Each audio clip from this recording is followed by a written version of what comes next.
A desperate, elderly man rushed into Walmart and asked an employee for immediate help. She took one look at him and quickly refused, telling him, "No way." He was confused and asked why she wouldn't help, and when she told him, his jaw hit the floor. Cecil Rogers, an elderly man from Cincinnati, Ohio, was looking forward to spending time with his family, including his adult grandchildren, at his Elmwood Place home. However, he got an unnerving call. On the other end of the line was Rogers' eldest grandson. A voice comes on and says, "Papa, this is your oldest grandson." "I'm in trouble," Rogers recalled. He said, "I hit a woman's car and she was 7 months pregnant. And they charged me with drunken driving and I'm in jail," Rogers says he was told before a lawyer got on the phone. Rogers was told that, in order to help his grandson, he should go to Walmart and transfer $2,300 to another store, where the lawyer said he would pick up the money and use it to post the grandson's bail in order to get him out. The lawyer assured Cecil Rogers that everything would be okay once he got the money, so the caring grandfather wasted no time heading to his local Avondale Walmart to do as he had been instructed. But things wouldn't go according to plan when he entered Audrella Taylor's line. After withdrawing the funds from an ATM, Rogers went to the cashier to send the money. That's when he came face to face with Audrella, who he thought would just do as he had asked. The last thing he expected was to deal with a cashier who adamantly stood in his way and declined the transaction. However, that's what he got. Now, he couldn't be more thankful. Luckily, Cecil Rogers opened up to Audrella about his grandson's emergency. As he started explaining what happened, the cashier quickly put a stop to the transaction. Looking at the desperate, elderly man in front of her, who was so determined to help his grandson, Audrella immediately smelled a rat. And she was right. Rogers' intentions were pure, but the same can't be said for the caller who claimed to be his grandson. As it turned out, the voice on the phone wasn't Rogers' grandson at all. And the second person who took the line wasn't a lawyer either. Instead, these were scammers who had perfected their craft of preying on the elderly in what's become known as the grandparent scam.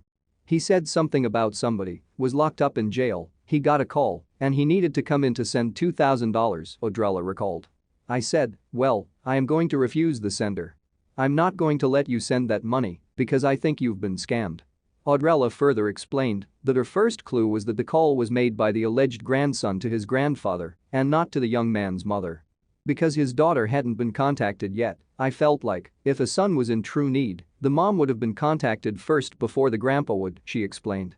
So, she told Rogers to hold off a minute, calm down, and go call his other family members. She believed he would find out that his grandson was fine, and sure enough, she was right. Rogers' grandson was safe at college. There had not been a car accident, and his grandson was not in jail.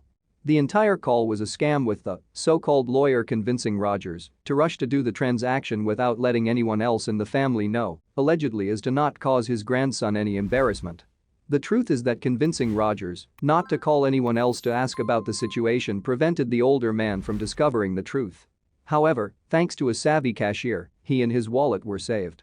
Now, the elderly man, who says he doesn't have much, is very grateful that the Walmart employee stepped in to intervene, saving him more than $2,000.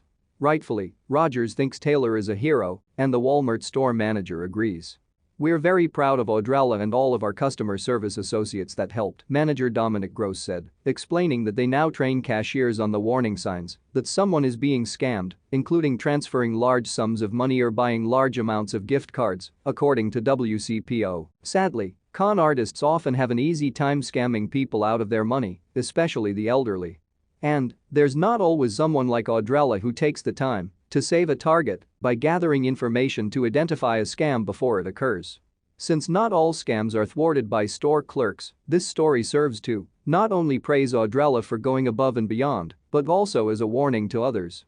It's important for families to talk with their elderly loved ones about these potential scams and to encourage them not to ever feel pressured to transfer money or give up their banking account and other personal information over the phone or email. All it takes is a few minutes to call someone they trust or contact authorities to check up on whether or not a situation is legitimate. Scammers prey on people who are trusting and easily rushed into action without question. Don't let that be someone you care about. Thank you for watching this fantastic story. Please tap one of the 2 videos on your screen for another amazing Wonder Stories.